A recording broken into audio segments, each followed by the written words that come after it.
Rasul. Alhamdulillahirabbil alamin. Puji syukur kehadirat Allah Subhanahu wa taala yang telah memberikan kita syafaat dan nikmat kehidupan pada pagi hari ini, nikmat iman, nikmat Islam, serta nikmat kesehatan pada kita semua. Tak lupa selawat serta salam senantiasa kita curahkan kepada junjungan kita Nabi Muhammad SAW yang telah membimbing kita dari zaman jahiliyah ke zaman modern, yaitu ad-dinul Islam. Sebelumnya, perkenalkan, nama saya Yogi Raya Pangestu sebagai MC pada kajian subuh Ustadz Kusno pagi hari ini. Sebelum mulai acara, perkenalkan saya membacakan susunan acara pada kajian hari ini, yaitu 1. Pembukaan, yang kedua acara inti, kajian subuh tafsir At-Tanwir oleh Ustadz Kusno, yang ketiga sesi tanya jawab, dan keempat yaitu penutup. Saja ke acara yang pertama yaitu pembukaan. Agar acara kita mendapat barokah dari Allah, mari kita buka kajian subuh pada pagi ini dengan bacaan basmalah bersama-sama. Bismillahirrahmanirrahim. Menuju acara yang kedua, yaitu acara inti, kajian subuh tafsir At-Tanwir oleh Ustadz Kusno. Waktu dan tempat kami persilahkan. Ustadz. Assalamualaikum warahmatullahi wabarakatuh.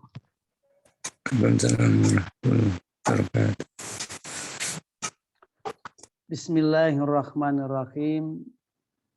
Alhamdulillah alladzi qa'il fi kitabil karim. A'udzubillahi minasyaitonir rajim. Fa imma ya'tiyannakum minni hudan faman tabi'a hudaya fala khaufun 'alaihim wala hum yahzanun. Assalatu wassalamu ala asyrafil anbiya'i wal mursalin nabiyina Muhammadin wa ala alihi wa ashabihi wa barik wassalim ajma'in. Raditu billahi rabban wa bil islami dina wa bi Muhammadin nabiyya wa rasula. Rabbana zidna ilma warzuqna fahma waj'alna min ibadikas sholihin wal muslihin. Amin. Bapak Ibu dan sekalian, jamaah kajian tafsir At-Tanwir Masjid Ar-Ruhama di Kecamatan Sumbersari, Kabupaten Jember yang kami muliakan. Kita bersyukur pada Allah Subhanahu wa taala. Termasuk hari ini adalah hari libur nasional. Hari libur nasional dalam rangka 1 Muharram. Ya. Perhitungannya 1 Muharram kemarin. Liburnya bergeser di hari ini untuk libur. Andai kan nggak libur juga nggak apa-apa sih. Memang ya, itu hanya penghormatan, ya, penghargaan kehidupan kebangsaan kenegaraan kepada umat Islam yang memang memiliki tahun baru yang dimulai bulan Muharram, yaitu 1 Muharram 1443 Hijriah. Mudah-mudahan kita memiliki semangat spirit berhijrah untuk pindah dari satu marwah martabat ke marwah martabat kehidupan yang lebih baik lagi. Semakin mendekati inna akramakum indallahi atqakum. Mendekati kedudukan yang tertinggi di sisi Allah. Maka kemudian kita selalu berusaha fatazawwadu, membekali diri, mencari perbekalan-perbekalan yang ada. Apakah dari suasana kebatinan hati kita, apa dari tutur kata lisan kita, atau dari sikap perilaku perbuatan keseharian kita. Semuanya kita jadikan investasi kebaikan ukhrawi. Ya. Karena bagaimanapun hidup yang diberikan dan dianugerahkan Allah ini menuntut kita menggunakan akal yang cerdas. Ya. menggunakan hati yang tercerahkan, ya. Menggunakan batin yang tercahayai oleh petunjuk Allah, hidayah Allah, sehingga tidak terhimpit atau bahkan terhinggapi secara permanen yang namanya ketakutan dan keresahan. Karena hidup ini memang silih berganti, datang dan pergi, senang dan susah, itu hal yang biasa. Ya. Jadi kalau nggak sakit ya sehat, kalau nggak sehat ya sakit. Kalau nggak kaya ya miskin, nggak miskin ya kaya. Tetapi sekali lagi bahwa kesyukuran kita karena kita selalu berada dalam lindungan ridho ataupun ampunan Allah yang paling utama. Karena itu adalah kata kunci untuk sampai kepadanya. Teriring salawat dan salam semoga senantiasa terlimpah curahkan pada junjungan kita Nabi Muhammad Sallallahu Alaihi Wasallam yang menjadi panutan kita dalam urusan dan kekuatan yang ingin untuk mendorong bertemu dengan Allah.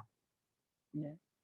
Jadi orang-orang yang hatinya dipenuhi dengan kepercayaan dengan yang gaib dan berorientasi hidupnya untuk bisa ditemui oleh Allah karena kita seorang hambanya yang berasal darinya dan dulu ditempatkan di kampung surga. Kemudian ditaruh di dunia, di bumi ini untuk diuji lagi. Nah, mudah-mudahan pada ujungnya kita kembali kepadanya dengan sebutan ya ayyatuhan nafsul mutmainnah irji'i ila rabbiki radiyatan mardiyah fadkhuli fi ibadi wadkhuli jannati. Diakui hanya beribadah, taat dan patuh, mengabdi kepada Allah Subhanahu wa taala. Memang ini mudah diucap, tapi sulit untuk bisa ditegakkan di jiwa maupun di dalam organ jawarih dohiratan wa batinatan. Butuh jihadah, butuh kesungguhan dan keseriusan. Nah, pagi ini kita menseriusi terhadap upaya kita untuk menjadi hamba Allah yang bisa lebih takorub, lebih dekat dengannya melalui kajian tafsir At-Tanwir yang akan saya bacakan, ya. Tadi per kata, nanti mudah-mudahan bisa dipaham bersama, karena pahamnya itulah yang menjadi cikal bakal gambaran landasan ketaatan kita. Jadi orang yang nggak bisa paham, ya nggak bisa untuk mengerjakan suatu perkara. Apakah itu perintah, larangan, apalagi bicara ini wajib, ini sunnah, ini mubah, ini makruh, ini haram, wah, malah semakin sulit kalau tidak memiliki pemahaman yang tepat mengenai apa yang dijadikan sebagai pijakannya. Maka nalar kita harus kita asah terus. Jamaah rahimakumullah, kita pada halaman 236 ya, dari tafsir At-Tanwir juz 1. Berbunyi begini redaksinya. Bismillahirrahmanirrahim. Sesudah Allah menyampaikan kepada mereka untuk beriman kepada Al-Quran, sesudah Allah menyampaikan kepada mereka Bani Israel, Bani Yakub, yang sebenarnya kalau dirunut kenabian itu kan masih kerabat. Ya, jadi kalau mereka itu berasal dari Yakub, ya, yang mbahnya itu kepada Ibrahim. Tapi kalau Kanjeng Nabi Muhammad yang membawa kebenaran yang terakhir itu berjalur kepada Ismail dari mbahnya juga Ibrahim. Nah, jadi sebenarnya kalau mau terbuka sedikit gitu aja, tidak tergesa-gesa seperti yang sudah kita kaji kemarin, melihat silsilah daripada kenabian itu, maka orang-orang Yahudi, orang-orang Bani Israel, Bani Yakub itu tentu akan bisa menemukan kebenaran yang disampaikan oleh Muhammad itu adalah kebenaran nubuah, kebenaran kenabian, bukan bikinan dia, bukan gubahan dia, bukan ciptaan dia. Sehingga tidak perlu terjadi yang namanya talbis. Asumsi kebenaran dianggap sebagai kebenaran, sementara yang benar diasumsi sebagai yang batil. Itu talbis. Bahkan sampai kemarin kita baca seolah-olah wahai pada para pemimpin, wahai kepada para hakim, wahai kepada para pemegang hukum, dan lain sebagainya itu. Intinya bahwa kebenaran harus dinyatakan yang benar. Makanya di doa yang sering kita munajatkan, bahkan ditulis di padepokan kita di Ruhama itu kan bunyinya arinal haqqo haqqo warzuqna tibaa wa arinal batilal batila warzuqna ijtinaba. Jadi tahu yang benar itu belum tentu bisa menegakkan kebenaran itu sendiri. Tahu yang batil belum tentu bisa untuk menghindari kebatilan itu sendiri. Nah, talbis ini berbahaya. Apalagi kalau sudah diikuti dengan talbisul ilmi, talbisul quwwati. Jadi kalau sudah diikuti dengan talbis di bidang pengetahuan, akhirnya bahaya. Kemudian talbis di bidang kekuasaan juga bahaya. Talbis di bidang al-amwal juga berbahaya. Pokoknya barang yang talbis itu rada dekat dengan iblis gitu ya. Nanti akan dibikin ambles Jawanya ambles, ya, ditenggelamkan. Kalau di bumi kalau di laut ditenggelamkan, kalau di bumi diambleskan gitu ya, dibenamkan. Nah, sesudah Allah itu menyampaikan kepada mereka untuk beriman kepada Quran, bahwa Quran itu betul dari Allah, kebenaran yang bisa untuk menyingsingkan, bisa untuk melenyapkan kebatilan. Lalu pada ayat berikutnya, Quran surah Al-Baqarah, surah kedua, ayat 43, ya, ayat 43 itu berbunyi a'udzubillahi minasyaitonirrajim wa aqimus sholata wa atuz zakata warka'u ma'ar raqi'in. Ya, bunyinya seperti itu. Di dalam surah Al-Baqarah ayat ke-43 ini Allah memerintahkan agar mereka senantiasa melaksanakan apa-apa yang telah ditentukan oleh syariah. Ya, apa-apa yang telah ditentukan oleh syariah, oleh aturan-aturan yang dibuat di dalam kitab perundangannya, tentu kitab suci tentunya ya, karena mereka punya namanya kitab Taurat. Ya, sedangkan yang sedang didialogkan dengan mereka itu adalah kitab Quran. Ya, kitab Quran mau didiskusi, dipersandingkan untuk supaya diketahui kebenaran-kebenaran yang esensial, yang substantif, yang masih orisinil, yang masih murni, yang masih asli, tidak sedang terkontaminasi atau sedang terselimuti oleh kebatilan-kebatilan budaya. Kebatilan-kebatilan budaya itu yang saya maksud, budaya itu kan hasil cipta karsa manusia. Ada pikiran-pikiran, ada perilaku-perilaku yang itu menyimpang dari ajaran syariah, agama yang diyakini masing-masing umat beragama. Ya, itu yang saya maksud bahwa ada penyusupan ya, intervensi daripada budaya. Nah, jadi mereka diperintah untuk senantiasa melaksanakan apa-apa yang telah ditentukan oleh syariat, terutama mendirikan dan melaksanakan sholat, menunaikan zakat, serta taat kepada perintah-perintah Allah. Jadi mereka Bani Israel pun ya, di dalam ayat 43 ini diperintahkan untuk sholat. Artinya apa?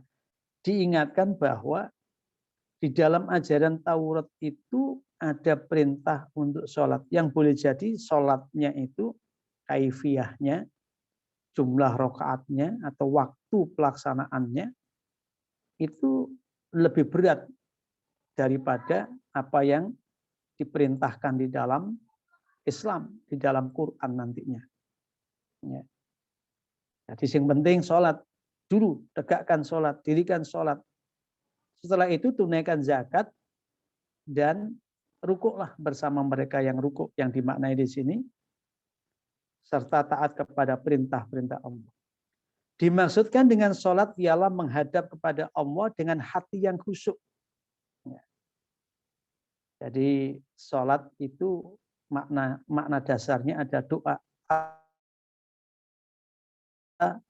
Makanya ketika kita mendengar orang yang menyebut kenapa kita diberi anugerah kemerdekaan bangsa kita ini 17 Agustus 1945, saudara-saudara, itu adalah anugerah yang tidak secara kebetulan, tapi memang kemurahan rahmat Allah Subhanahu wa taala. Bagaimana tidak? Ya. Dikaitkan tanggal 17 itu rakaat sholat sehari semalam gitu ya. Kemudian 8 Agustus itu doa yang ada di antara dua sujud yang ada 8 hal itu. Rabbik firli ya, sampai dengan wa'afi wa'fu anni gitu ya. Nah, itu kalau dihitung ada 8 gitu ya. Kemudian kenapa kita akhirkan dengan 5? Karena rukun Islam itu ada 5. Ya boleh sajalah, kodak gaduk, pokok maduk, itu kan enggak masalah. Nah, tetapi bukan itu esensinya. Ya. Esensi yang ingin dikatakan di dalam tafsir At-Tanwir ini, sholat itu ialah menghadap kepada Allah dengan hati yang khusyuk dan ikhlas, serta berzikir dan berdoa hanya mengharapkan keridhaan Allah Subhanahu wa taala. Jadi sholat yang dimaksud itu adalah ya bagaimana hati seseorang itu bisa untuk zikir, ingat dengan Allah, lalu berdoa kepadanya, mohon kepadanya untuk mendapatkan ridho darinya dengan rasa khaufa wa tama'a. Khusyuk dalam pengertian khaufa wa tama'a. Jadi khusyuk dalam pengertian ada kekhawatiran, ketakutan, dan ada harapan. Ada harapan. Ya. Jadi orang itu istilahnya itu apa ya? Khaufa wa tama'a itu takut kalau tidak diterima, sehingga dia berupaya untuk yang terbaik, berharap untuk bisa diterima, karena itu dia selalu berhusnudzon kepada sang penerimanya. Ya, makanya taqabbal minna innaka antas samiul alim wa tub alaina innaka antat tawwabur rahim. Jadi setelah ibadah itu kita disuruh Allah, terimalah apa yang bisa aku lakukan ini, apa adanya, gitu ya. Kenapa? Karena boleh jadi walau telah kuusahakan sesempurna mungkin, sebagus mungkin, tapi ada aja kekurangan, kelemahan di dalamnya. Karena itu, patub alaina innaka antat tawwabur rahim. Berikan kami pertobatan ya Allah atas yang kurang-kurang, yang keliru-keliru, yang salah-salah. Kami sudah berupaya untuk tidak seperti itu, tapi tetap aja karena memang potensi yang ada pada diri saya seperti itu. Maka ada khaufa wa tama'a, ada rasa khawatir dan ada harapan yang tinggi bahwa setiap yang ia kerjakan itu bisa mendatangkan ridho Allah. Ridho itu kesenangan, kerelaan, kebahagiaan Allah. Jadi kalau kita itu sholat itu sebenarnya dalam rangka untuk bagaimana Allah itu senang dan bagaimana ridho dengan apa yang kita lakukan. Ya. Jadi ini luar biasa. dalam jika kita ikuti dengan benar, fasholli li rabbika wanhar. Salat itu untuk Tuhanmu, persembahan untuk Tuhan. Ya. Makanya taqabbal minna salatana wa qiyamana wa ruku'ana dan seterusnya itu. Kemudian di situ kalimatnya ada dengan berzikir. Zikir itu kalau doa, thalabul asya minal adna ilal a'la. Doa itu, permohonan itu adalah mencari sesuatu dari yang lebih rendah kepada yang lebih tinggi. Ya, makanya disebut dengan doa, ad-doa. Ya. Kalau permohonannya itu dari atas, namanya al-amru. Thalabul asya minal a'la ilal adna, perintah. Makanya beda-beda tipis dan tipis-tipis ada bedanya ya. Jadi antara mendoa itu memohon dalam pengertian kesadaran diri yang karena dirinya lebih rendah kemudian butuh kepada yang lebih tinggi, lebih kuat, ya, dengan seolah-olah Tuhan kok diperintah-perintahnya. Tapi yakinlah ud'uni astajib lakum. Jika hati kita betul-betul dalam bingkai menegakkan firman-Nya, mintalah engkau, berdoalah engkau kepada aku, maka aku akan mengistijabah, aku akan menjawabnya. Kalau itu yang dijadikan, maka doa wal ibadah. Doa itu memang sebuah pengabdian. Maka sungguh orang yang tidak pernah berdoa itu termasuk orang yang sombong ya. Karena dia merasa tidak butuh apa-apa. Tapi sebenarnya kita nggak bisa juga mengatakan seseorang yang tidak nampak berdoa sama sekali lalu dikatakan dia sombong. Ya. Kenapa? Karena belum tentu yang terucap ya, yang dengan siri tadi itu, dengan biqadri ayyasma'a nafsah, dengan sekiranya dia mendengar desahan daripada kata-kata yang ia munajahkan kepada Tuhannya itu. Sementara adzikir itu cenderung dikatakan hudurul qalbi ilallah. Suasana hadirnya hati seseorang itu hanya kepada Allah. Makanya udkuruni adkurukum. Jadi yadkuruna Allah qiyaman wa qu'udan wa ala junubihim. Untuk zikir itu tidak terikat dengan hayat. Jadi hayat itu keadaan, tidak terikat. Harus berdirikah, berbaringkah, atau dudukkah, tidak terikat. Dalam kondisi apapun orang bisa yadkuruna Allah. Dalam keadaan diam, berjalan, dalam keadaan semua itu bisa orang mengerjakan zikir. Tapi sholat dalam pengertian doa itu tentu ada kaifiyah yang berbeda. Nah, Bapak Ibu dan sekalian, kekhusyukan hati itu penting. Keikhlasan yang ada dalam jiwa kita itu juga penting. Karena itu di sini secara mendasar oleh tafsir disebut sholat itu menghadap kepada Allah dengan hati yang khusyuk dan ikhlas serta berzikir dan berdoa hanya mengharap keridhaan Allah. Kalau di fikih-fikih itu umumnya as-sholat itu ibadah awaluhu takbiratul ihram, kemudian wa akhiru taslim assalam, kemudian bisyartin waruknin maksusatin. Jadi dengan syarat dan rukun yang telah ditetapkan. Itu kalau kaitannya fikihnya. Tetapi umumnya fikih tidak menyebut bagaimana ikhlas, kemudian bagaimana khusyuk, itu merupakan bagian daripada syarat atau rukun yang mengikat sah tidaknya perbuatan itu. Ya. Karena suatu perbuatan secara fikih itu dinyatakan sah bila terpenuhi syarat dan rukunnya. Jika syarat rukunnya tidak terpenuhi, maka itu disebut dengan batal. Batal dalam pengertian tidak sah. Melaksanakannya setiap waktu dengan cara yang sebaik-baiknya, melengkapi syarat dan rukunnya, serta menjaga waktu-waktunya yang telah ditentukan sesuai dengan semua syariat yang dibawa oleh para nabi. Jadi di dalam tafsir ini seolah kita diberi pengertian bahwa para nabi itu mengajarkan namanya sholat. Masalah kaifiyahnya seperti apa di dalam Quran tidak dijelaskan. Jangankan nabi-nabi terdahulu, yang dikerjakan oleh umat saat ini aja dalam Quran tidak dijelentrehkan. Ya, dalam Quran tidak dijelaskan secara rinci. Makanya kemudian Nabi itu menyebut shollu kama ra'aitumuni usolli. Ya. lihat sholatlah kalian seperti kalian melihat aku sholat. Nah, setelah itu dicari, ternyata riwayat-riwayat pengamalan sholat Nabi itu sangat beragam, sangat variasi. Jadi di satu sisi ada cerita bagaimana sujudnya, di satu sisi ada cerita bagaimana takbiratul ihramnya, ya kan? Jadi tidak ada penggambaran yang secara tekstual, redaksional itu kemudian utuh mengenai kaifiatus shalah. Utuh mulai dari awal akhir sampai dohir batin dan bacaan-bacaan yang ada di dalamnya. Karena itu kalau ada perbedaan-perbedaan yang sifatnya tanawu atau ragam, tidak perlu dipersengketakan. Ya, kenapa? Sengketa itu larangan, tafrik. Ya. Jadi berpecah itu adalah larangan. Bermusuh apalagi yang dilatih dengan benci jauh dari ajaran kita. Kenapa? Tarohum rukaan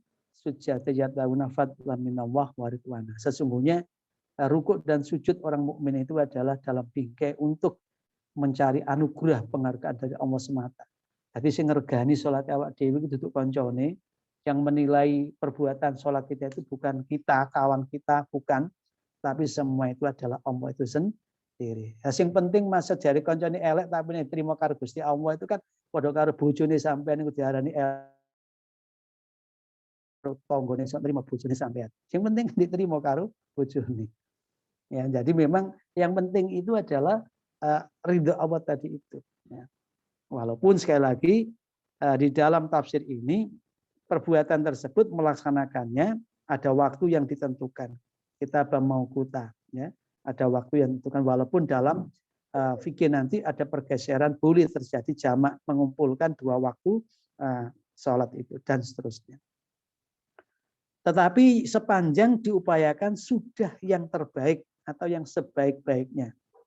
Jadi kaifiyah itu harus dikerjakan yang sebaik-baiknya, selengkap-lengkapnya, sesempurna-sempurnanya. Gitu ya. Jadi yang penting kaifiyah, cara untuk melakukan daripada suatu ibadah tadi itu sudah dilakukan oleh yang bersangkutan, ini yang terbaik, sudah dilakukan yang bersangkutan, ini yang paling sempurna. Ya. Selebihnya serahkan Allah Subhanahu wa Ta'ala. Maka belajar untuk mengetahui syarat, rukun menjadi penting. Tafsir ini hanya bicara dikerjakannya itu, melaksanakannya setiap waktu dengan cara yang sebaik-baiknya, melengkapi syarat dan rukunnya. Nah, sekarang syaratnya orang itu sholat itu bagaimana? Lah ini hukum fikih. Ya, biasanya tidak diterangkan di tafsir, tapi diterangkan di buku-buku fikih. Kita punya namanya putusan himpunan putusan tarjih. Di sana kita bisa untuk baca. Tapi di sana pun saya melihat secara umum tidak menyebut syurut wa arkan. Nah, ini syarat, ini rukun, tidak nyebut. Hanya langsung kaifiyah itu gelondongan. Ya, gitu ya Pak Ali ya, gelondongan. Jadi ini udah disebut misalkan baca ini, kemudian ini sunnah, kemudian ini apa rukun, kemudian ya yang kadang-kala kemudian membuat kita bertengkar.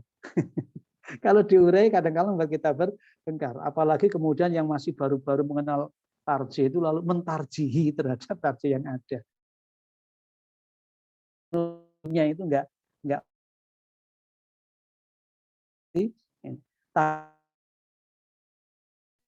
yakini itu yang terbaik, meyakini itu yang terlengkap, kemudian dia menjaga waktu-waktu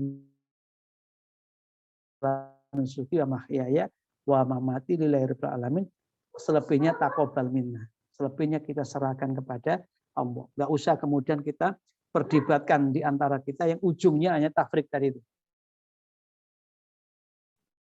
Musyrikin, jangan jadi seperti orang musyrik. Alladzina farraqu dinahum wa kanu syi'a. Kullu hizbin bima ladayhim farihun.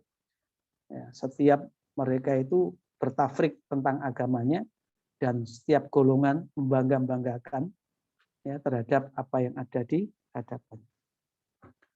Mereka juga diperintahkan agar menunaikan zakat karena zakat merupakan amal perbuatan yang mencerminkan dan mencerminkan dan sebagai realisasi keimanan dan sebagai kesyukuran atas segala kenikmatan yang dianugerahkan Allah kepada manusia serta sebagai media komunikasi agar manusia antar manusia. Bapak Ibu yang kami muliakan, di dalam tafsir At-Tanwir ini disebutkan bahwa ada fungsi daripada zakat. Ya. Fungsi daripada zakat. Apakah itu zakatul amwal, apakah itu zakatul fitri. Ya, walaupun zakatul amwal itu memang itu yang pada mulanya perintah berzakat itu karena terkait dengan harta yang dimiliki. Kemudian Rasul di dalam hadisnya memberikan penyempurnaan dalam pengertian mewajibkan, menfardukan ya terhadap zakatul fitri yang terkait dengan ibadah puasa orang. Nah, zakat itu fungsi yang pertama adalah sebagai wujud iman. Jadi kalau kemarin di awal surat Baqarah itu kita diajari bahwa orang yang beriman dengan yang gaib, kemudian melaksanakan sholat, lalu wa mimma rozaqnahum yunfikun, terhadap sebagian daripada apa yang ia terima dari rizki yang kami berikan kepada mereka, mereka itu kemudian bisa untuk mengeluarkan infaknya. Infak yang wajib, ya, yang diperintah ya dengan ukuran-ukuran tertentu terhadap kekayaan dan kemudian waktunya juga sudah ditetapkan ya, persyaratan utamanya. Nah itu menjadi zakat. Ya. Jadi, nah zakat itu bukti keimanan. Apakah orang itu iman atau tidak? Makanya as-shadaqatu burhanun, di dalam hadis itu ada as-shadaqatu burhanun. Sedekah itu sebenarnya bukti daripada keimanan orang. Bagaimana orang yakin bahwa setiap yang melata itu dijamin rezekinya oleh Allah? Buktinya adalah dia bisa untuk menyisihkan sebagian apa yang ia terima. Jangan seperti di surat Yasin itu ada wa idza qila lahum anfiqu mimma razaqakumullah qala alladziina kafaru alladziina aamanu anut'imu ma la yasha'u tamah. Jadi orang kafir itu kalau disuruh untuk berinfak, disuruh untuk berzakat, itu dia menganggap bahwa ngapain kita memberi makan pada orang yang tidak orang yang tidak dijatah rezeki oleh Tuhan mereka. Itu sebuah egoisme saja. Ya. Jadi kalau kita itu yakin bahwa innalillahi wa inna ilaihi raji'un, lillahi ma fis samawati wa ma fil ardh, semua yang ada ini adalah milik Allah, kita pun milik Allah, dan pada saatnya kita akan kembali kepada Allah, ya, maka bukti daripada iman itu diantaranya adalah bisa mengeluarkan zakat. Orang yang tidak iman biasanya eman. Ya. Jadi rumusnya orang yang tidak iman biasanya eman untuk berbagi. Ya. Oleh karena itu spirit filantropi, bagaimana kita menjadi dermawan menjadi penting. Tidak usah menunggu kaya untuk bisa berbagi. Tetapi kalau kaya harus dikeluarkan zakatnya. Ya. Yang kedua, sebagai wujud kesyukuran, orang berterima kasih atas anugerah yang diterima. Jadi kalau ada orang tidak mengeluarkan zakat, itu sama dengan orang yang tidak berterima kasih kepada sang pemberinya. Mawal mun'im, siapa sebenarnya yang menjadi pemberi? Wallah, dia adalah Allah. Allah yarzuqu may yasha' bighairi hisab. Allah yang memberikan rezeki kepada siapapun dengan tanpa disangka, diperhitungkan oleh yang bersangkutan sebelumnya. Fabi ayyi ala'i rabbika tukadziban. Nah, kalau udah begitu kok masih banyak yang kemudian nikmat-nikmat itu dibohongkan. Jadi syukur itu dengan berbagi. Ya. Jangan digenggam kuat seolah menggenggam air aja tidak bisa untuk. Jangan menjadi orang yang doanya, kalau doa itu kan Allahumma inni a'udzubika minal hammi wal khazan wa a'udzubika minal ajzi wal kasal wa a'udzubika minal jubni wal bukhli. Nah, ada jubni wal bukhli. Wa a'udzubika min ghalabati daini wa qahril rijal. Itu biasanya kalau pada subuh itu dibaca supaya tidak menjadi orang yang medit kebaikan, tidak juga menjadi orang yang bermalas-malas dengan kesempatan dan peluang, kemudian tidak juga menjadi orang yang khawatir dan takut dengan orang lain, atau bahkan takut dengan timbunan utang yang melilit sampai ke leher. Alhamdulillah. Alhamdulillah, alhamdulillah. Mudah-mudahan kita nggak punya utang. Ya. Pak Ahmad Sahuri, mudah-mudahan nggak punya utang ya. Usia sudah tua, masa masih mikir utang aja ya. Oke, yang berikutnya itu sebagai sarana untuk komunikasi antar manusia. Subhanallah, penting Pak. Jadi bisa saling memberi, itu bisa saling bahagiakan. Kata Rasulullah, jika kamu ingin saling rukun, damai, maka saling memberilah di antara kalian. Dan memang ukuran yang diberi tentu pertama adalah yang lebih tidak mampu. Kalau memang masih punya, ya yang setara kemampuannya. Loh kok masih punya lagi? Ya yang lebih juga boleh untuk diberi. Kenapa? Boleh jadi orang kaya tapi medit itu bukan untuk dirasani oleh kita, tapi supaya kita beri keteladanan bahwa kita yang lebih miskin daripada dia itu pun bisa untuk berbagi, apalagi dia. Ya, itu kaifiah bagaimana kita membangun relasi dengan sesama. Di antara kalau saling memberi tumbuh kecintaan di antara kita. Kemudian juga yang tidak kalah penting adalah sebagai wahana pengakuan terhadap itu semua adalah anugerah Allah yang mesti pertanggungjawaban. Tsumalatus aluna yauma idin anin naim. Sebagaimana diketahui manusia adalah makhluk sosial, bukan makhluk sosial, makhluk sosial. Tidak dapat hidup sendirian. Mereka harus saling membantu, saling menolong. Ya, ta'awanu al birri wat taqwa. Wala ta'awanu ismal wan, wujud itu diantaranya adalah zakat. Jadi penghemplang zakat itu awas.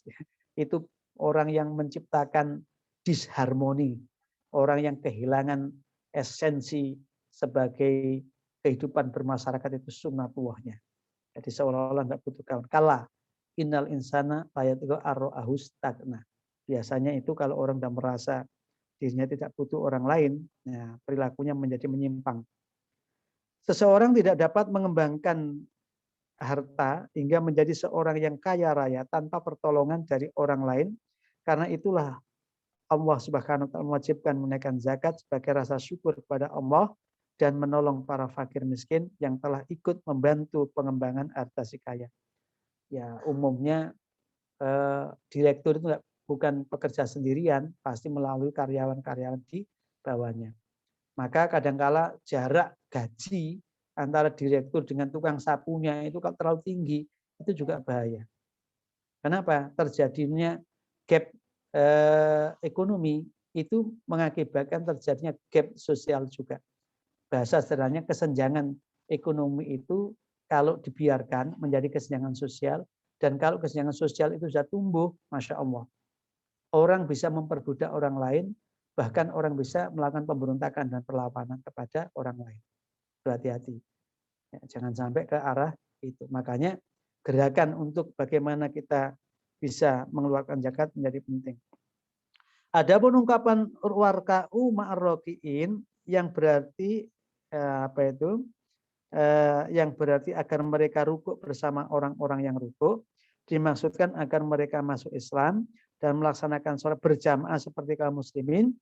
Penggunaan kata rukuk secara khusus dimaksudkan untuk menekankan agar mereka menunaikan sholat dengan benar-benar seperti yang dikehendaki syariat Islam, seperti yang diajarkan oleh Rasulullah Shallallahu Alaihi Wasallam, yang terdiri bermacam-macam gerakan seperti rukuk, sujud, i'tidal dan sebagainya. Bukan sholat menurut cara mereka dahulu, yaitu sholat tanpa adanya rukuk. Nah, jadi di dalam ayat ini seolah-olah menyatakan bahwa kenapa ada perintah warka'u kepada mereka yang sebenarnya aqimus sholat, tegakkan sholat, ketentuan bingkai daripada sholat rupanya sholat di zaman sebelum Islam yang dibawa oleh Kanjeng Nabi ini adalah tanpa adanya rukuk. Makanya ada warka'u ma'ar raki'in. Mungkin berdiri langsung sujud gitu ya, boleh jadi gitu ya sholatnya. Atau tidak usah berdiri, duduk langsung sujud. Atau tahu-tahu hanya sujud gitunya itu sholatnya gitu. Bahkan yang terakhir ada bahaya ya. Yang kemarin itu di video itu ya viral bahai itu loh Pak. Itu kan sholatnya coba jangan lihat itu ya. Ya oleh karena itu sekali lagi bahwa di dalam surat ini sangat amat jelas disebutkan secara khusus warga ar-raki'in, itu artinya sholat yang dikerjakan menurut ajaran kitab sebelumnya itu belum standar sesuai dengan, nah, saya ulangi, jangan salah, belum standar sesuai dengan ajaran Islam yang dibawa Kanjeng Nabi. Tapi sholatnya menurut ketentuan ajaran agama sebelumnya itu ya sudah sah, ya sudah benar. Nah, karena itu kita harus hati-hati. Ya. Kemudian yang paling utama di sini, 3 hal inilah dalam Al-Quran selalu disebutkan beriringan karena ketiganya merupakan satu kesatuan yang tidak dapat terpisahkan. Pertama disebutkan sholat karena sholat adalah ruh ibadah. Kemudian disebutkan zakat karena zakat adalah hakikat iman dan kesucian rohani manusia. Kemudian disebutkan rukuk karena rukuk merupakan bentuk ketundukan dan ketaatan kepada Sang Pencipta. Alhamdulillah ayat 43 tafsir At-Tanwir sudah rampung, berhenti sampai di situ. Jadi aqimus shalah wa atuz zakah warka'u ma'ar-raki'in. Tegakkan sholat, tunaikan zakat, dan rukuklah kalian semua wahai Bani Israel ma'ar-raki'in bersama dengan rukuknya orang-orang Islam ini. Nah, ini sangat penting, artinya memang bagaimanapun sesuatu yang sudah ada awalnya itu biasanya akan lebih mudah untuk dikerjakan. Ya kalau biasanya sholatnya itu nggak ada rukuknya kan tinggal nambahin rukuk saja. Tapi kebiasaan sholatnya kan sudah terlaksanakan. Tapi lagi-lagi egoisme, arogansi, kemudian sikap tertutup untuk menerima ya diskusi, musyawarah, audiensi, itu justru akan membawa mereka semakin dalam-dalam ketersesatan. Pak tabiru ya ulul absar. Ini kita baca sebagai pengibrohan agar kita juga tidak seperti itu. Apakah sholat kita, zakat kita, rukuk kita sudah sesuai dengan apa yang digariskan oleh Allah dan Rasul? Yuk kita selancar dengan diskusi. Terima kasih. Ya, disampaikan terima kasih kepada Ustaz Rustom atas materi yang telah disampaikannya. Menuju ke acara yang ketiga, yaitu sesi tanya jawab. Bagi audien, Bapak, Ibu yang ingin bertanya, dipersilakan untuk speak up dan menyalakan mic-nya. Monggo.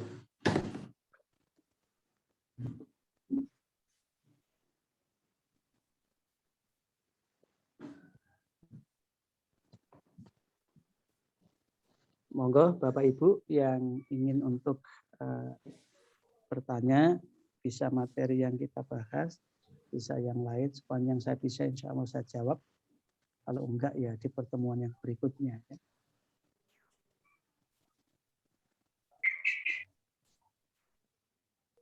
Assalamualaikum Ustaz.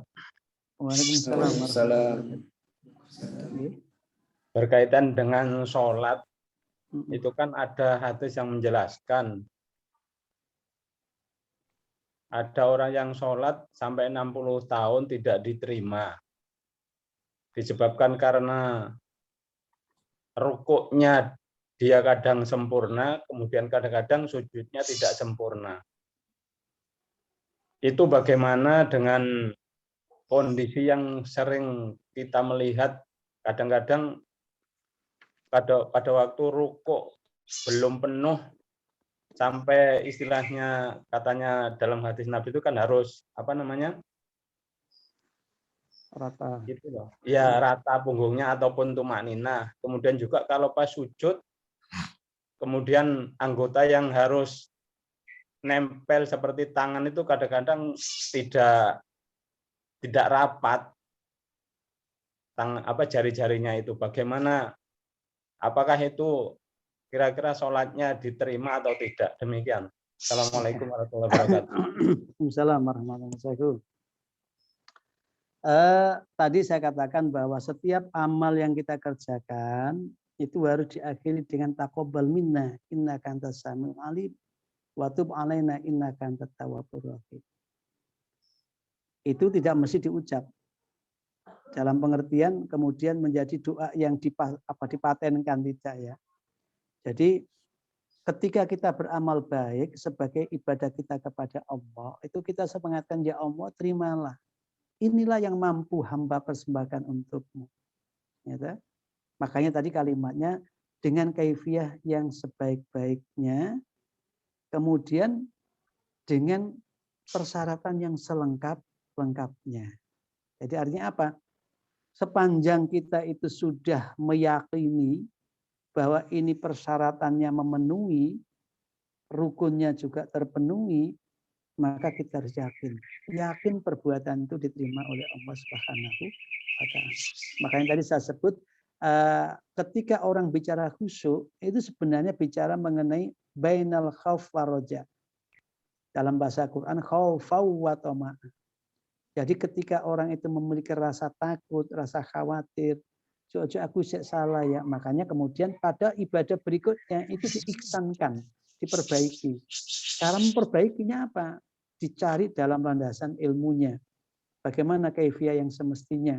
Ruku misalkan, ruku itu harus sampai dengan tumak nina, tenang, kemudian posisi daripada tubuh rukunya itu seperti itu. Tapi kita jangan melihat ada orang yang ruku itu masih tetap dangak gini, terus kita bilang, wah itu sholatnya enggak sah. Loh, belum tentu, karena gegernya itu sudah maksimal itu. Ini ditekuk cuklek. Ya. Ini dicetuk itu cuklek misalkan ya. Karena memang di situ ada halangan-halangan yang kita enggak tahu. Nah, oleh karena itu, standar rukun itu kan tumak nina. Jadi tumak ninanya itu yang kemudian menjadi penentu apakah keterkaitan hati amal dohir dengan amal batin ketika dia bergerak melakukan gerakan dalam sholat itu ternilai atau tidak. Oleh karena itu ketika jenengan melihat orang yang seperti itu, memang tugas amar ma'ruf nahi mungkar iya, tapi dengan cara yang tepat dan benar. Jadi jangan sampai kita istilahnya memanglo ya memanglo itu ada kesan untuk menyudutkan, ada kesan untuk menyalah-nyalahkan terhadap perbuatan orang. Jadi sistem dakwah itu tetap harus diberi pencerahan. Andaikan memang dia itu melaksanakannya itu, loh ini kok tetap begini aja terus menerus cara sujudnya, cara rukuknya kok tidak sesuai dengan yang saya tahu. Nah itu diberitahukan. Kenapa? Tugas kita adalah untuk menyampaikan yang hadir pada kajian Rasul itu, menyampaikan kepada yang gaib, yang tidak hadir. Makanya tugasnya walaupun sedikit, kita ingatkan, kita sampaikan kepada yang bersangkutan. Dan insya Allah, kalau itu kemudian kita lakukan dengan welas asih, dengan rahmah, dengan penuh kasih sayang, orang itu merasa terbantu. Alhamdulillah. Tapi kalau cara kita memberitahukannya itu juga tidak benar, kurang tepat, nah, di tengah-tengah kerumunan dipanggil, sini, sholat kamu tadi itu nggak benar, sholat lagi. Ya kita itu bukan Nabi. Ya kalau Nabi boleh begitu. Kenapa? Karena Nabi itu memberikan keteladanan yang benar. Sedangkan kita dari zaman kenabian ke kita ini sudah cukup panjang. Dari hijrah saja itu sudah 1443 hijriah. Kalau tambah dengan dakwah yang ada di Mekah 13 tahun, katakan begitu, sudah luar biasa jaraknya. Sehingga periwayatannya menjadi beragam. Maka saran saya, ibadah itu untuk Allah, karena itu kita harus selalu ihsan, memperbaikinya.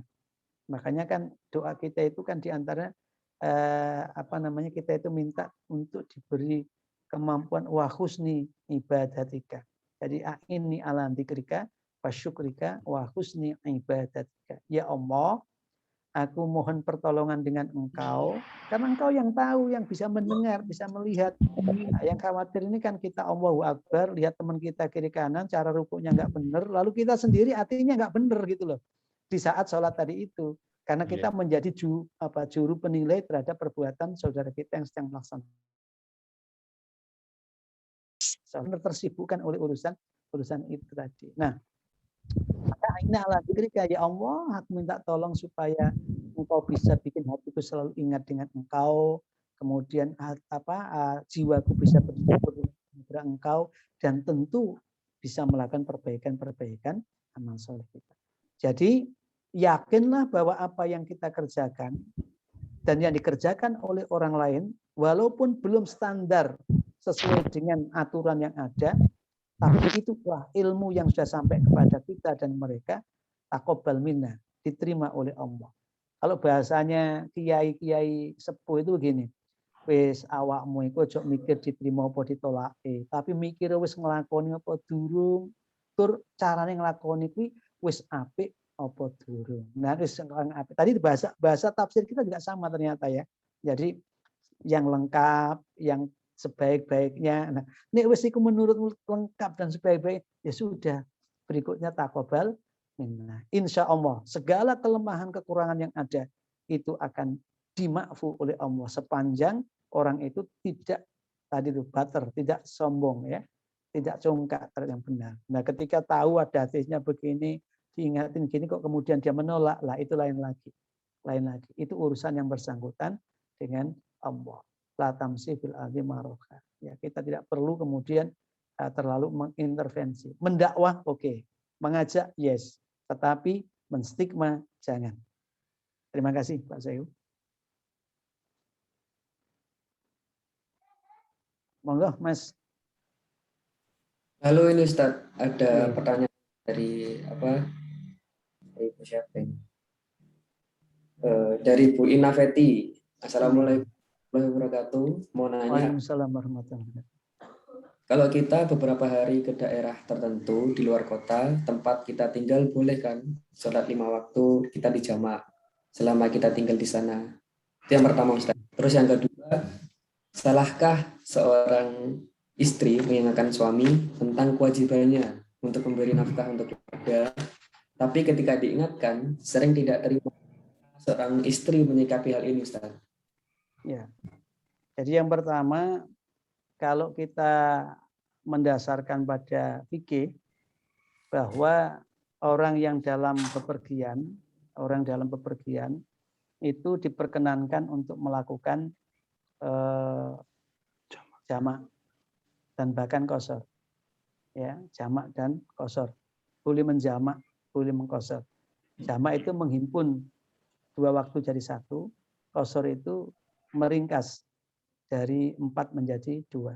Itu misalkan duhur, asar, 4 rakaatan itu menjadi 2 rakaatan. Kemudian dihimpun duhur asar ke duhur atau ke asar. Itu boleh. Kemudian isya dengan maghrib dijamak boleh. Bahkan yang 4 rakaat. Jadi dalam perjalanan, dalam safar, ya, fa idza darabtum, apabila engkau dalam perjalanan. Jadi kalimatnya itu dalam perjalanan. Ini yang kemudian menjadi perbedaan ahli fikih. Yang satu menyebutkan dalam perjalanan itu ya ketika sudah meninggalkan tempat startnya, rumahnya, dan sebelum sampai kepada tujuannya. Itu yang disebut dengan dalam perjalanan. Ya, itu yang disebut dalam perjalanan. Nah, yang satu mengatakan tidak. Yang dimaksud dalam perjalanan itu adalah ketika orang itu berangkat dari rumah sampai dia kembali ke rumah lagi. Itu dia dalam perjalanan. Makanya ada bukunya Tuntunan Sholat dikarang oleh Profesor Dr. Hasbi Asidiki itu. Itu beliau menceritakan bahwa sepanjang dia tidak di rumah di mana dia itu dulu dilahirkan, itu dia selalu melakukan jamak dan qashar. Ya. Jamak dan qashar. Nah, apakah itu boleh? Wallahu keyakinan itu yang mengajarkan tadi itu. Jadi ada 2 pemahaman mengenai darabtum tadi itu.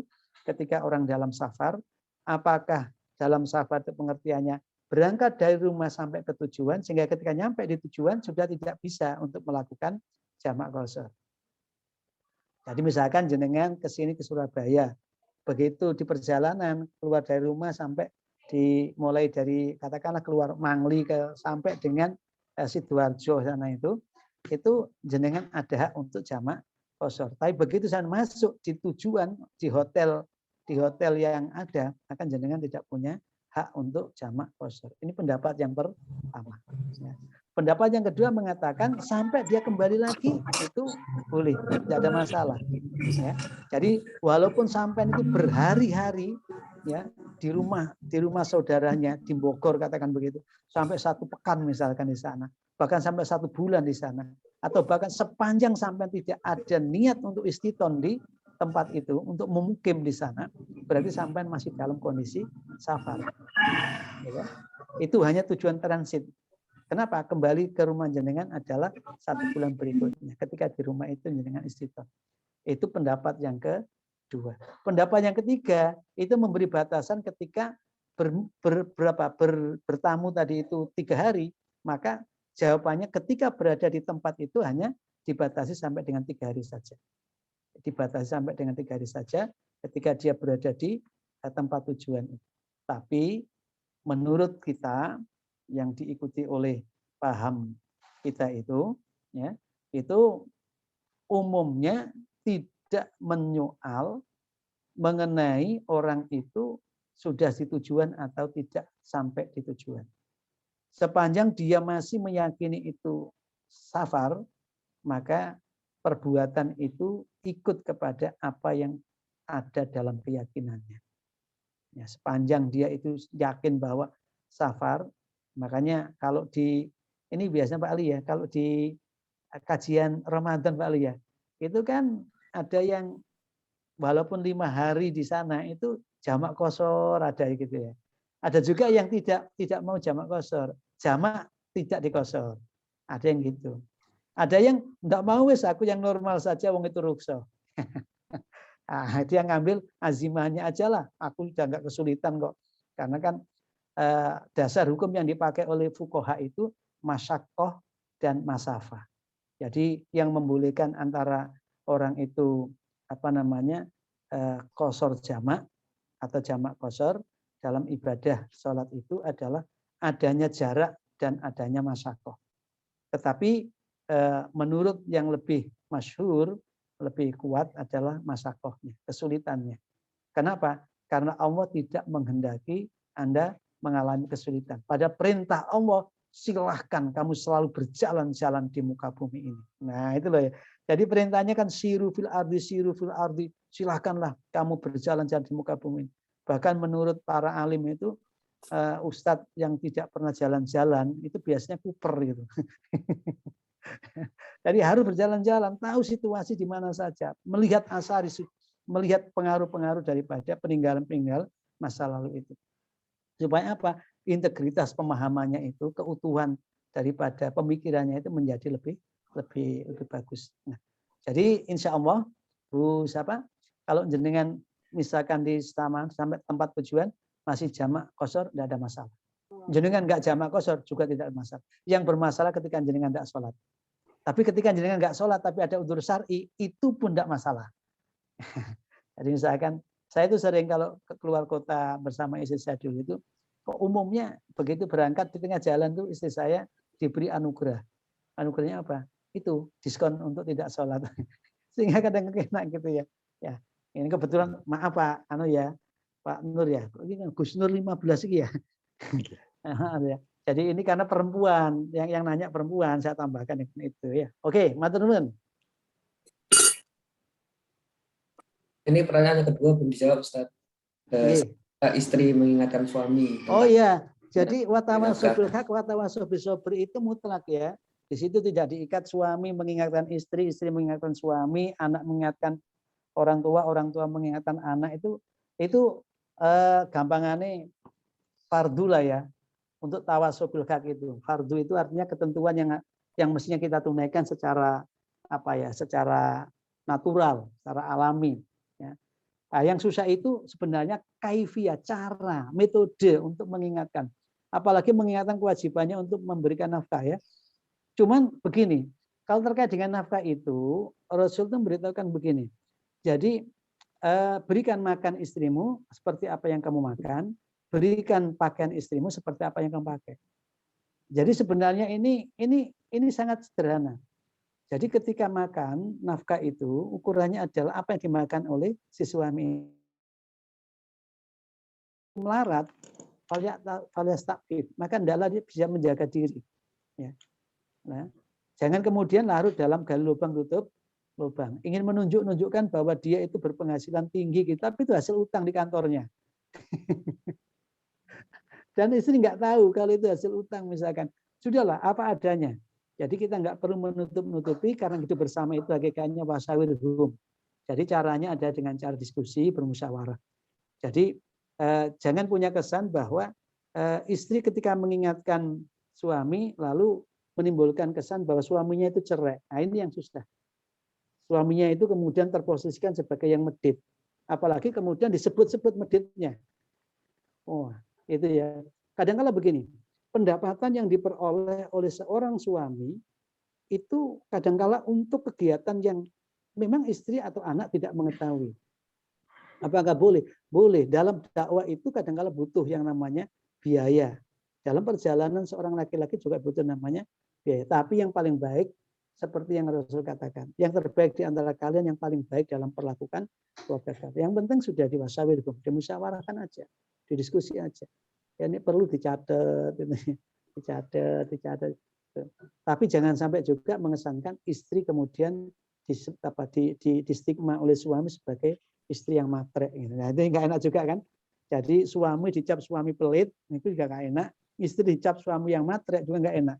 Kenapa sih hidup sekali aja kok kemudian kita bikin yang nggak enak? Apakah nggak ada yang enak-enak gitu ya? Ya jadi boleh, nggak ada masalah Bu, cuman caranya saja ya, caranya saja. Jadi kalau tanggal 1 waktunya untuk belanja, kemudian gaji sudah diterima suami, tapi kok sampai dengan tanggal 10 belum diberikan, ya diingatin, boleh jadi lupa suaminya itu, ya. Tapi kalau kemudian tanggal 25, nah Ibu nanya misalkan, Pak mana Pak yang namanya gajinya? Yus gak enak wong wis tanggalnya 25 ya. Turun gaji tunggu 1 minggu lagi ya, nanti baru gaji. Jadi kearifan apa ya? Wa qulu qawlan ma'rufa, wa qulu qawlan karima, wa qulu qawlan sadida, wa qulu qawlan apalagi itu. Ya. Itu banyak sekali ya laijina. Ya. Itu perlu dijadikan sebagai metode kita. Oke, Ibu, nggih. Tapi Ustadz, ketika suaminya diingatkan ini sering tidak terima.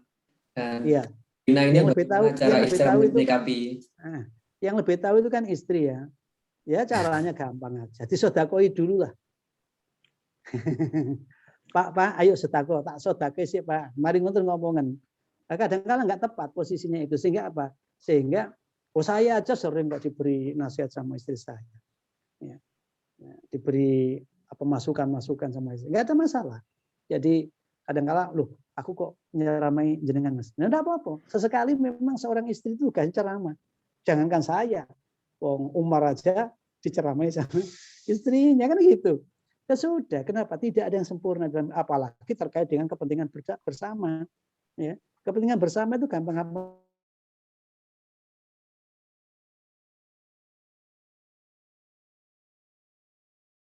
Cara ibu yang mengingatin itu yang perlu seni gitu loh ya.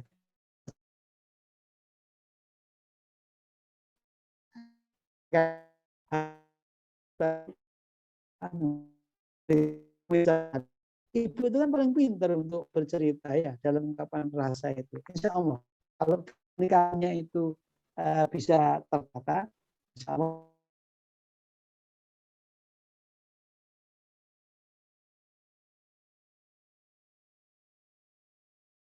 tak omongin ini, aku diuring-uringnya. Engkau aku ngomong ini, akhirnya nanti buntu komunikasi. Kalau udah buntu, itu adalah suami kita.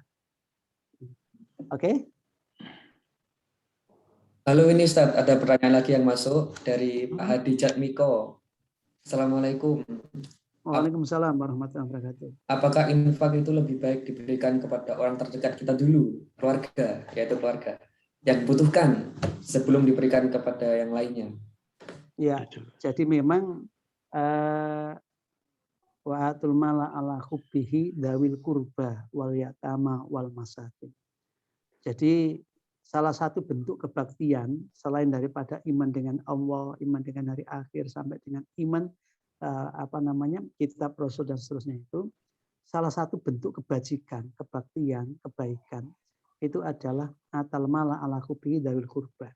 Dia bisa mendatangkan, memberikan harta yang masih ia cintai kepada kerabatnya. Ini. Jadi yang betul. Jadi kerabat itu mendapat status yang pertama, ya, untuk mendapatkan infak. Baru wal yatama, anak yatim. Anak yatim tidak dibedakan antara kerabat ataupun orang lain. Kemudian wal masakin dan orang. Wa yas'alunaka madza yunfikun wa ma anfaqtum min khairin falil walidain wal aqrabun. Di ayat yang berbeda Allah menyebut ketika mereka menanyakan kepadamu wahai Muhammad mengenai infak atau belanja, maka infak itu setelah untuk dirimu, keluargamu. Jadi untuk kalian, untuk kepentingan keluargamu, suami, istri, dan anak kamu, maka lil walidain, jangan lupa untuk kedua orang tua. Ya, yang paling dekat dengan kita orang tua kita. Walidain. Nah, ini kadang-kala karena hidup sudah selalu kumpul gitu ya, seolah-olah orang tua nggak punya kebutuhan apa-apa. Padahal jadi ngempet. Ya. Tapi orang tua kadang-kala nggak sampai untuk mengungkap pada anaknya. Ya. Nah, itu butuh kepekaan dan kepedulian. Karena itu ibu-ibu barangkali juga perlu untuk ya yang hadir dalam ngaji Zoom ini jangan buat suaminya takut untuk memberi sesuatu kepada ibunya, pada bapaknya ya. Banggalah menjadi istri ketika suami bisa untuk menyisihkan sebagian apa yang ia peroleh dari rezeki yang sebenarnya bagian daripada nafkah untuk keluarga. Tapi orang tua itu adalah keluarga. Sama dengan suami-suami juga harus bangga ketika istrinya bisa menyisihkan sebagian apa yang dijadikan rezeki dalam keluarga bisa diberikan kepada kedua orang tuanya. Suami harus bangga, Mas Nur ya. Nek ana bojone ngekeki nang gone mertuane, ojo terus mecap-mecap ngene ya. Tetapi senyumlah ya, karena senyummu akan memberkahi kepada perbuatan istrimu tadi itu. Awakmu iso ngekeki guyu tok, bojomu iso ngekeki dhuwit nang ngene wong tuweke. Alhamdulillah kan ngono ya. Oke. Jadi betul.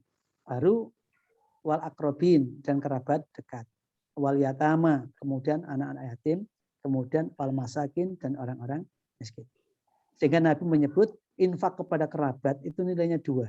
1, nilai daripada kebaikan infaknya itu sendiri, yang masalu alladzina yunfikuna fisabilillah itu sampai dengan 700 kali itu, atau bahkan sampai atafan kasiro itu, mudha'afan itu. Nah, itu kebaikan nilai infaknya. Yang kedua, kebaikan kekerabatannya, silahnya, silaturahimnya. Ya. Karena tidak ada manusia yang lahir ujuk-ujuk menjadi orang yang sudah seperti ini. Yogi ini misalkan, tidak ujuk-ujuk seperti ini, bisa dulu ya cenger itu ya cilik ya nguyuan, ngompolan, hasil diompol itu bulike, palike. Nah, maka besok ketika dapat rezeki jangan lupa dengan bulik, palik dan seterusnya. Ya, terima kasih. Yang audien yang lain masih Gus Nuringu, tangannya diangkat ini. monggo Pak. Assalamualaikum warahmatullahi wabarakatuh. Kami dari PCM Ambulu, Mas. Tanya pada Pak Ustadz, kajian pagi ini sangat menarik berkenaan dengan sholat dan zakat. Sholat tadi dikatakan bahwa standarnya itu tumak ninah. Nah, ketumak ninahan seseorang satu dengan yang lain itu apakah sama dalam waktunya? Kan terkadang kayak saya sendiri kalau sholat mengikuti imam yang terlalu lama itu mulai kemana-mana pikirannya. Nah, atau di saat atau yang dikatakan tumak ninah sementing waktu kita sholat itu enjoy saja, maksudnya sediat sekian gocang sami Allah dan sebagainya. Jadi standarnya tumak ninah itu pripun? Itu yang pertama. Yang kedua berkenaan dengan zakat tadi, Ustaz. Zakat itu kalau nggak salah dikeluarkan itu sampai nisab. Nah, di saat kita memperoleh gaji yang tidak sampai nisab, namun kita berusaha mengeluarkan minimal 2,5%. Nah, terus kita berikan kepada saudara kita atau tanda kutip yang dikatakan Pak Ustadz tadi, kita berikan pada orang tua kita. Nah, apakah itu juga termasuk wa mimma razaqnahum yunfikun itu atau termasuk zakat? Namun kalau gaji itu kita akumulasi dalam 1 tahun, itu masuk nisab. Tapi kalau masih 1 bulan itu masih belum. Cuman kita tetap berusaha menyisihkan minimal 2,5% untuk kita berikan kepada kerabat kita, atau mungkin ke yang dikatakan Ustadz tadi kepada orang tua kita. Itu juga merupakan kewajiban atau merupakan zakat atau pribun. Mungkin itu yang saya tanyakan pada pagi ini. Assalamualaikum warahmatullahi wabarakatuh. Waalaikumsalam. Waalaikumsalam warahmatullahi wabarakatuh. Terima kasih Gus Nur ya. Di sini Gus Nur itu memang Gus Nur ya. Namanya. Betul, Pak. Begini, yang pertama yang harus kita garis bawahi adalah wa innaha lakabiratun illa 'alal khashiin. Sebenarnya sholat itu kan media kita agar kita itu menjadi hamba yang dekat dengan Allah melalui peribadatan khusus yang tadi itu sudah disebutkan, ada doa, ada gerak dan terusnya. Kemudian ujungnya adalah wa iyyaka nasta'in. Jadi ada proses balancing antara pengabdian dengan pertolongan. Nah, ketika kita itu sholat tadi itu untuk sampai kepada sholat yang bermakna seperti itu, tidak hanya sekedar diterima, tetapi bermakna, memiliki efek yang bagus dalam kehidupan kita, maka kekhusyukan itu menjadi penting. Nah, makanya khusyuk tadi saya maknai bahwa ketika dia sedang melaksanakan sholat, ya duna anam mulakurobi ma'anam merojiun, bahwa dia sedang bertemu dengan Allah dan sedang liqa ya dengan Allah. Ya.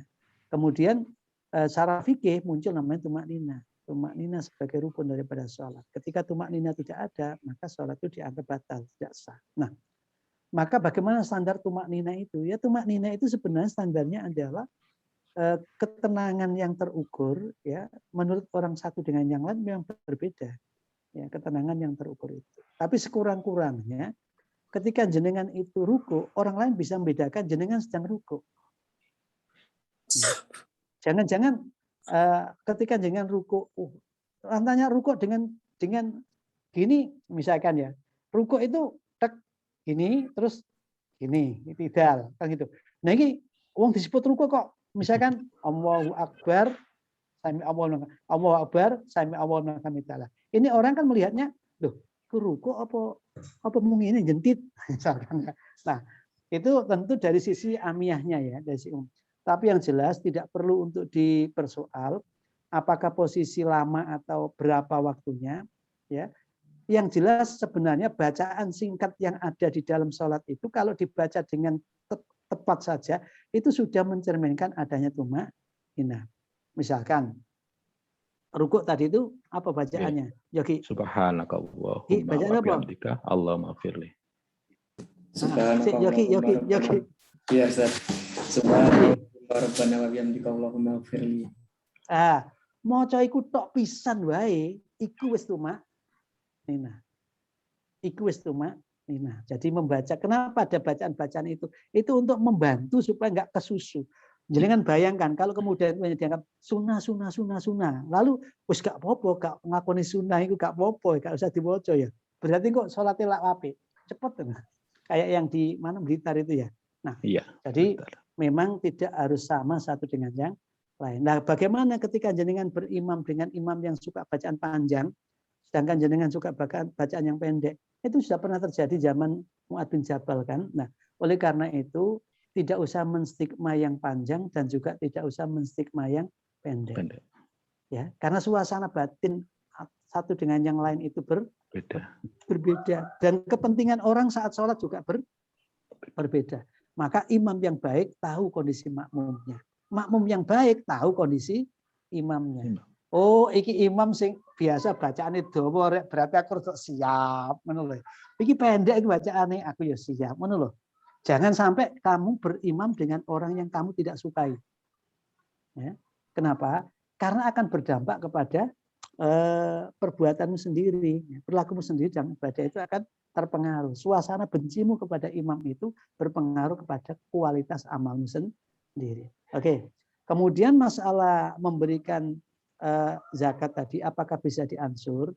Kalau di tuntunan zakat yang dikeluarkan oleh lazis misalkan itu tidak ada masalah, makanya muncul namanya zakat profesi, boleh saja. Tetapi saya lebih cenderung begini, ketika jenengan mengeluarkan 2,5% tiap bulan itu adalah yunfikuna, itu infak. Itu belanja yang mesti dikeluarkan. Untuk apa? Untuk selain keluarga kita. Untuk selain keluarga kita. Jadi di situ siapa hak penerimanya? Ya walidain wal aqrabin wal yatama wal masakin. Karena infak. Nah, sementara yang akhir tahun dengan tutup haulan itu sepanjang masih tersisa loh ya. Masih tersisa katakanlah satu nisab itu 85,32 gram misalkan. Pakai standar emas misalkan. Nah, itu kalau misalkan ternyata emas itu harganya 1 juta misalkan, berarti ketika jenengan itu masih punya akumulasi harta senilai emas tadi itu berarti 85 juta katakan begitu, jenengan wajib mengeluarkan zakatnya. Wajib mengeluarkan zakatnya. Ya. Nah, karena itu kemudian siapa mustahik muzakinya? Itu beda lagi. Innamas shadaqat lil fuqara'i. Yang pertama fakir, wal masakin dan miskin. Kamu nggak usah mikir kerabat, famili apa enggak gitu, ya. Tapi sudah di situ harus apa? Harus jenengan sisihkan untuk orang fakir. Lah fakir dari mana? Yang terdekat dengan jenengan dulu. Itu. Yang terdekat dengan jenengan. Loh, keluarga saya di Lamongan itu fakir, Pak. Yaitu nanti biar disantuni yang muzaki yang ada di sana. Kenapa? Karena memang jaraknya ini kaitannya dengan zakatnya. Tapi kalian infak, yo kerabatmu dulu yang 2,5% tadi tiap bulan kirimi, itu keluargamu yang di Lamongan tadi itu ya. Jadi itu teknik untuk supaya kita tidak kehilangan pemahaman yang memang berkembang, tetapi ada esensi yang kadangkala itu mengusik hati kita. Ya, tadi itu misalkan kan ada nisab Pak, kemudian ada haulan gitu ya, kemudian ada mustahiknya sendiri berbeda dengan infaknya. Jadi memang ada kalimat sedekatan, ada kalimat infaqo ya. Oleh karena itu mudah-mudahan ini bisa menambah. Ya, oke. Terima kasih. Mungkin Pak Kosam. Mungkin mungkin menghitung nisab. Jadi kalau ngitung nisab itu kalau pegawai negeri itu kan dikumulatifkan 1 tahun. Jadi kalau kumulatif 1 tahun itu sudah memenuhi nisab, maka ya wajib mengeluarkan zakat. Ya. Mengeluarkannya itu bisa diangsur tiap bulan, itu dikiaskan pada masalah hasil pertanian tiap panen bisa dikeluarkan akhir tahun gitu. Ya kadang-kadang orang kan ngitungnya itu wah ini 1 bulan ini belum 1 nisab lah, itu yang kadang-kadang agak salah kaprah itu. Jadi ngitungnya itu kumulatif. Mungkin jadi kumulatif kalau gajinya itu tiap bulan itu sudah sekitar 5 juta, lah itu berarti kalau kumulatif 1 tahun itu sudah wajib zakat. Nah, zakatnya itu bisa dikeluarkan akhir tahun kumulatif 5 juta kali 12 atau bisa dikeluarkan tiap bulan supaya tidak memberatkan karena dikiaskan pada hasil pertanian itu tiap panen. Mungkin itu. Oke. Terima kasih tambahan daripada Pak Ali. Tapi saya tadi memang tidak menyinggung kaitannya dengan kias nisabnya itu. Kenapa? Karena saya ingin mengatakan bahwa redaksi Quran itu memang sangat bagus. Ada istilah sedekatan, ada istilah infak. Ya. Nah, ini yang perlu untuk kita cermati ya. Boleh saja orang itu menggunakan analogi atau pikiran-pikiran cerdas, tetapi gaji yang diterima itu adalah biaya hidup. Ini yang perlu kadang-kala kita tidak jadikan pertimbangan bahwa gaji itu adalah biaya hidup. Bahkan kalau itu karyawan itu ada istilah honor dan gaji ya. Kalau gaji itu piutang sebenarnya, piutang daripada negara kepada karyawannya, kepada pegawainya kan begitu. Dibayar di Mekah sebelum dia bekerja. Beda dengan honor. Honor diberikan setelah dia bekerja. Jadi kalau itu hitungannya adalah gaji, itu utang. Kalau utang itu bagaimana di zakat itu juga jadi masalah. Tetapi tadi saya katakan bahwa di lazis itu ada kebolehan, ya, ada kebolehan untuk penghitungan terhadap nisab yang kemudian dibayarkan di ansur di awal itu. Tapi saya lebih cenderung bahwa ketika Quran merunutkan kita ada yunfikuna, kemudian selain itu ada kalimat sodakotan, kemudian istilah zakat sudah ada terminologi tersendiri, kemudian infak juga ada terminologi sendiri, maka saya tetap mengingatkan walaupun mengeluarkan tiap bulan tadi, tetapi ketika di ujung itu masih punya kekayaan, saya yang di ujung ini aja ya. Masalah yang bulanan itu monggo jenengan apakan, tapi itu normanya lebih dekat dengan norma yunfikuna tadi itu.